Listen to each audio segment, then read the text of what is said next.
Um carro tipo assim, bombástico. Tô falando do Fiat Tipo. O carro que chegou com pinta de importado nos anos 90, mas virou fumaça no mercado de usados. O que de fato aconteceu? Vou contar pra você essa história na sessão Nostalgia que está começando agora.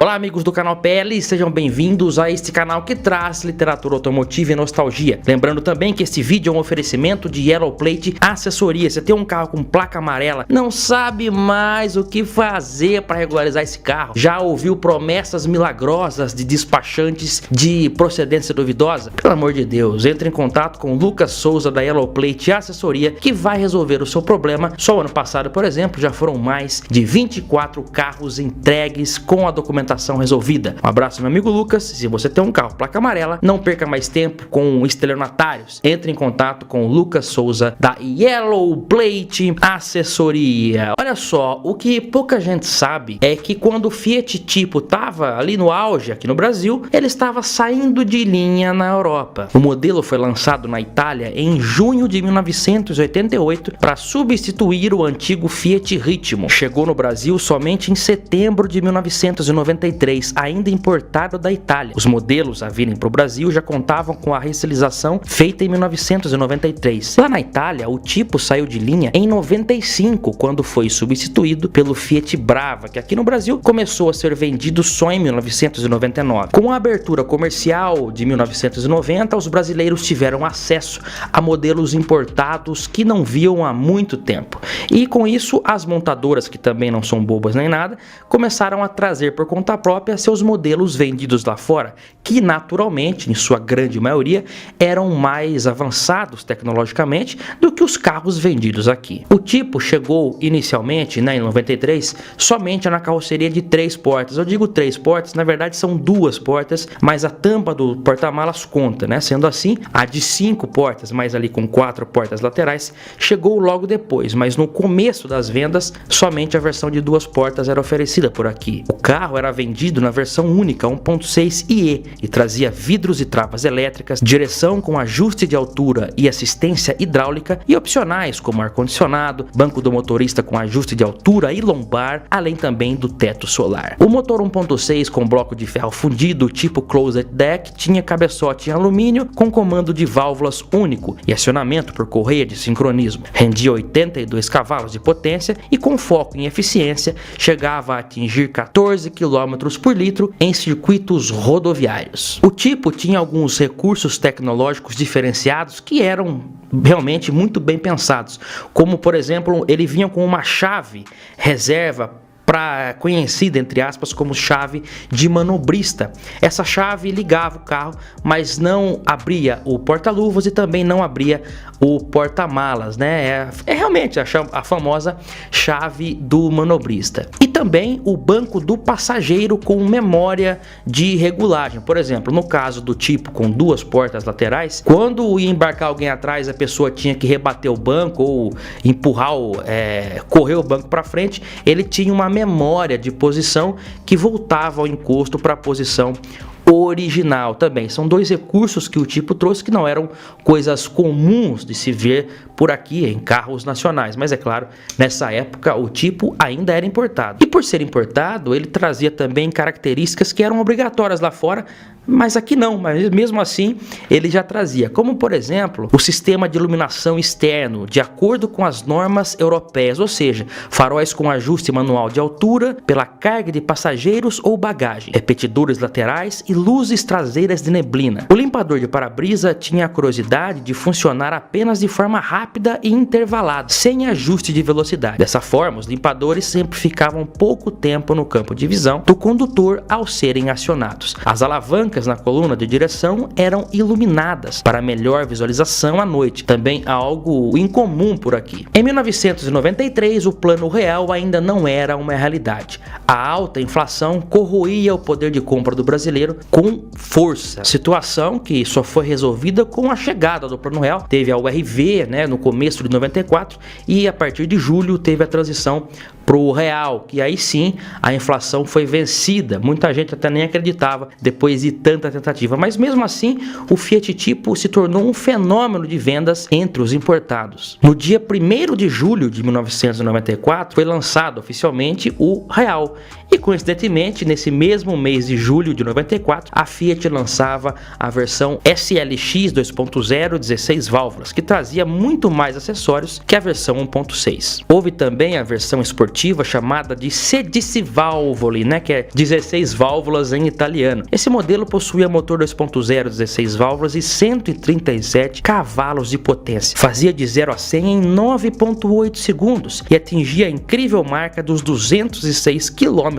por hora de velocidade máxima. Essa versão do tipo trazia ainda diferenciais em relação aos outros modelos, como bancos recaro de fábrica, saias laterais e frisos vermelhos nos para-choques, além da inscrição Sediciválvole na tampa do porta-malas. Tudo isso para deixar o carro com um ar mais esportivo, além de ter todos os outros itens que também vinham nos demais modelos da linha. O Fiat Tipo chegou a figurar em 1994 no top 5 do ranking dos carros mais vendidos do Brasil. E olha só, era um carro importado ainda naquele período. Vejam como o Tipo fez sucesso no Brasil. Pra vocês terem uma ideia, em 94 ele ficou em 4º lugar no ranking de vendas com 72.811 carros vendidos. E em 1995 ficou em 5º, vendendo 83.295. Mas por que então, em 1996, o Tipo ficou na 19ª posição com apenas 12.102 carros vendidos? O que causou essa diferença de 1995 para 1996? Veja bem, o Fiat Tipo trazia direção hidráulica de série em todas as versões, o que era algo muito bom, Principalmente deixou o carro querido por mulheres que estavam acostumadas, com aqueles volantes pesados. Eu, por exemplo, tive um Ford Verona 91 que não tinha direção hidráulica, a direção realmente era pesada. Então, quando o Tipo chega com a direção hidráulica de série, sem dúvida era um grande atributo. Mas foi justamente na direção hidráulica que estava o problema, que literalmente queimou o Tipo no mercado. E o pior de tudo, não era em todas as versões, especificamente só na versão, majoritariamente, nos casos aí, somente na versão com motor 1.6, aquela lá, a primeira que foi importada para cá ainda em 93. O problema estava lá, no sistema de direção hidráulica desse carro, na qual uma das mangueiras que era responsável por conduzir o fluido sob alta pressão estourava e derramava o fluido, que era altamente inflamável na época, em cima do coletor de escapamento quente. Aí se criava-se ali a combustão e começava a pegar fogo. Essa situação ocorria principalmente quando o motorista dava fim de curso na direção. Sabe carro que tem direção hidráulica, quando você chega no fim de curso, daquele finalzinho, o fim de batente, No próprio manual do Fiat Tipo havia a informação orientando os motoristas a não virarem a direção até o fim do curso.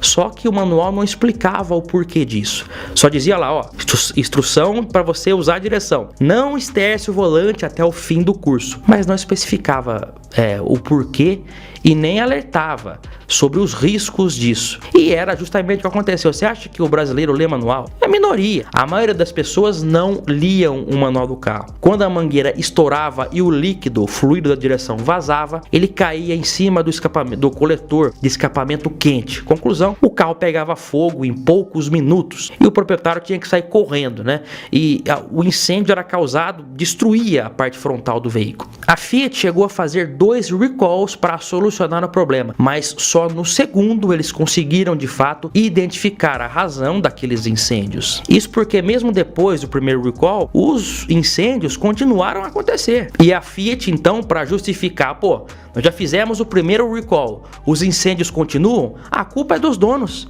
A culpa é do brasileiro que tem o hábito de lavar o motor com óleo diesel. Foi essa a justificativa inicial da Fiat, que a culpado eram os proprietários que lavavam o motor com óleo diesel.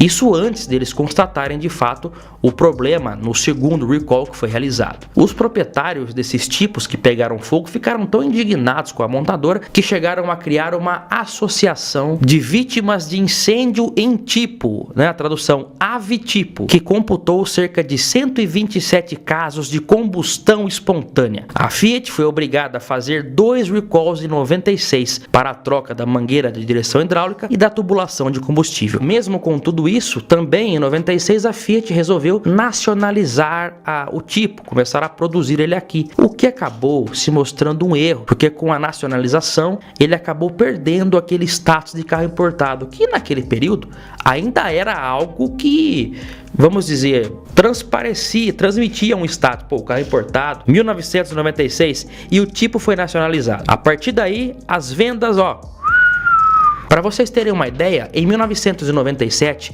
foram vendidos somente 1974 tipos. Veja bem, um carro que figurou na 4ª posição com mais de 72 mil carros 3 anos antes, fechar o ano com menos de 2 mil carros, na 36ª posição. Realmente foi um declínio muito grande em vendas em pouco tempo. É a mesma coisa que um carro que atingiu o ápice ali em 2021 e não vendeu praticamente nada nesse ano de 2024. O problema da direção hidráulica acontecia majoritariamente no modelo 1.6 importado. Mas vocês sabem, né, meus amigos? A essa altura do campeonato, a fama já tinha pegado e o tipo estava queimado no mercado, literalmente queimado. E em 97 a Fiat tirou o carro de linha, era o que faltava, né? Porque a partir daí o Fiat Tipo estava com uma fama ruim no mercado e fora de linha, ou seja, o mercado de usados criou aversão com esse carro. Um carro que perdeu muito valor, um carro que foi extremamente desvalorizado no mercado de usados e ninguém queria. Hoje, quando você vê um Fiat Tipo andando, quando ele está andando, geralmente ele está em péssimo estado. É muito difícil você ver um Tipo em boas condições. Em grande parte eu acredito que seja por causa disso mesmo, dessa desvalorização que aconteceu. Veja bem, um bom carro, mas que infelizmente foi queimado no mercado nacional devido a uma falha no sistema de direção hidráulica, né? E vale lembrar também que ele foi o primeiro carro nacional a sair de série com o airbag, né? Aliás, esse pioneirismo é até hoje dividido com o Vectra, que passou a sair de fábrica com o equipamento de segurança um dia após o Tipo. Inclusive o Vectra e o Tipo são carros que foram lançados em 88 na Europa e chegaram ao Brasil juntos em 93. Ainda a versão esportiva tem um certo apelo comercial, mas esses primeiros aí 1.6, quando não pegaram fogo, estão jogados por aí em algum terreno baldio. Mas sabe o que eu quero falar um negócio para você importante? Olha esse Fusca, Fuscão 1500, ano 71, o meu modelo favorito de Fusca e um dos melhores Fuscas já feitos, azul diamante. Olha que bela coloração.